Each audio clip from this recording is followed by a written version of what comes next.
Umabot na sa 44,000 na pamilya ang apektado ng Super Typhoon Nando, Bagyong Mirasol at Habagat basehan sa pinakahuling ulat ng NDRRMC. Katumbas ito ng 159,000 na individual kung saan 22,000 ang nananatili sa mga evacuation center. Kabilang sa mga inilika sa mga nasa coastal area kasunod ng storm surge warning. Karamihan sa mga apektadong lugar ay sa Northern Luzon. Kabilang ang Ilocos, Cagayan Valley, Central Luzon habang meron din sa Southern Luzon.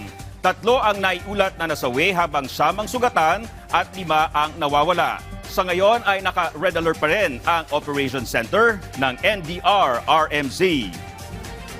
Katulad po siyempre ng direktiba ng ating Pangulo, no, na full mobilization. So naka-preposition po dito yung ating mga relief and non-food items, no, food and non-food items. So lahat po itong mga pangangailangan sa loob ng evacuation centers ay natutugunan po kasama ng ating mga local government units at ganoon din ng mga regional at ating mga national agencies.